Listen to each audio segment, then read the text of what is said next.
Hello students, ये JEE advanced 2023 के paper 2 का क्वेश्चन नंबर 12 है। सेक्शन 3 का क्वेश्चन है, non negative integer type +4 marks correct होने पर। इजी टू मॉडरेट इसको बोल सकते हैं क्वेश्चन को। सोल्यूशन पर बेस्ड क्वेश्चन, थोड़ा सा कैलकुलेशन पार्ट है इसमें। देखो क्वेश्चन क्या कहता है, 50 ml of 0.2 molar urea solution, density दी हुई है, is mixed with 250 ml of a solution containing 0.06 gram urea. दोनों सॉल्यूशंस में यूरिया है, दोनों सॉल्यूशन में यूरिया है, इसको मिक्स किया तो नया सॉल्यूशन आपको मिला, यूरिया सॉल्यूशन। फिर both the solutions were prepared in the same solvent, तो कोई प्रॉब्लम नहीं है अपने को। Osmotic pressure of the resulting solution पूछा है। अब osmotic pressure pi is equal to i C R T. C concentration है, अब यूरिया है तो ये तो डिसोसिएट होगा नहीं, तो आई की वैल्यू 1 हो जाएगी, तो ये हो जाएगा सी आर टी। अब ये जो सी है ये मोलर कॉन्सेंट्रेशन होता है। क्या होता है? Molar concentration. तो ये जो फाइनल सोल्यूशन यहाँ पर आई ना, इसकी हमें मोलैरिटी की जरूरत है, बस उसको यहाँ रख देंगे। आर की वैल्यू देखो दी हुई है, वो पता है, टेम्परेचर दिया हुआ है, फटाफट आपको आंसर आ जाएगा। द ओनली थिंग इज कि आप कैसे निकालें इस सोल्यूशन की मोलैरिटी। तो आप याद करो, इस तरह के क्वेश्चंस के लिए मोल कॉन्सेप्ट में ही करते थे, M1V1 plus M2V2 upon V1 plus V2। M1V1 moles या मिली मोल्स होते थे, M2V2 मोल्स या मिली मोल्स होते थे।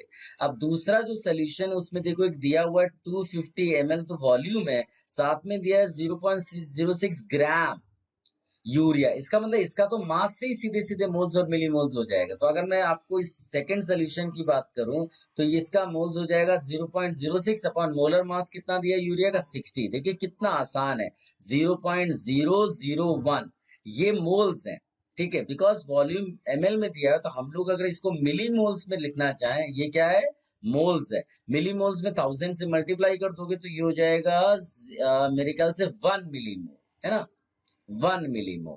तो ये M2V2 की वैल्यू तुम्हारी 1 आ गई। V1 प्लस V2 कितना हो जाएगा, 50 प्लस 250, 300। M1 V1 कैसे निकाले? अब यहाँ प्रॉब्लम ये है कि इसने 50 ml वॉल्यूम के साथ दिया है 0.2 मोलल, 0.2 मोलल दिया है, जबकि हमें चाहिए था मोलर। दैट मीन्स एक कॉन्सेप्ट की जरूरत पड़ गई है जिसमें हम मोलालिटी को मोलालिटी को मोलैरिटी में कन्वर्ट करते हैं।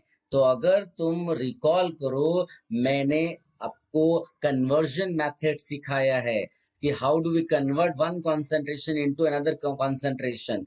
तो क्या मैंने बताया कि जिसको कन्वर्ट करना होता है, जो नोन कॉन्सेंट्रेशन होती है उसके लिए डेफिनेशन लगाते हैं, और अननोन कॉन्सेंट्रेशन के लिए फॉर्मूला, फटाफट आंसर निकलता है। डेफिनेशन कैसे, जो बोलो वही लिखो।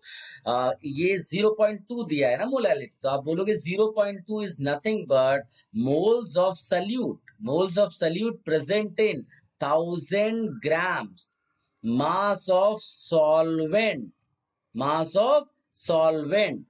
तो अब फॉर्मूला मोलैरिटी का क्या होता है, moles of solute upon volume of solution in ml into 1000। मैं ज्यादा लिख नहीं रहा हूं, आप समझने की कोशिश करिएगा।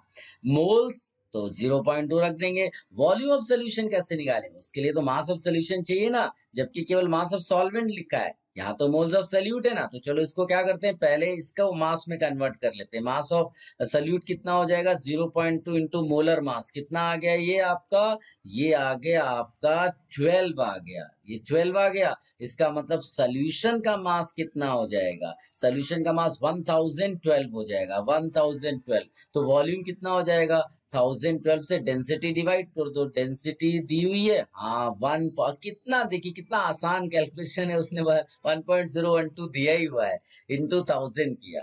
तो मोलैरिटी कितनी हो जाएगी, ये मोलैरिटी क्योंकि 1000 हो जाएगा कैंसिल, ये सीधे सीधे 0.2। कैलकुलेशन कितना आसान है। तो अब आपके पास क्या हो जाएगा, ये तुम्हारा 0.2 है, वॉल्यूम 50 ml दिया हुआ था, इसका मतलब ये क्या हो जाएगा 10। तो ये हो गया 11 अपॉन 300, ये आई आपके, ये फाइनल सोल्यूशन है, उसकी मोलैरिटी सब्स्टिट्यूट कर दो यहाँ पर, तो ये हो जाएगा 11/300 इंटू आर की वैल्यू 62 दी हुई है, वही रख देंगे हम लोग, और टेम्परेचर 300 केल्विन है। बस इसको सॉल्व कर देना है, ये तुम्हारा ये कैंसिल हो गया, बस मल्टीप्लाई कर देंगे, और ये कितना आ जाएगा, 11 टू ज़ा, ये 2 यहाँ रख देंगे, 6 और 2, ये तुम्हारा आ जाएगा 68 पर, आप सुना 682 इसका आंसर, 680 टॉर। ठीक है, यही तो पूछा हुआ है, बिल्कुल यही पूछा है, 682 इज द आंसर।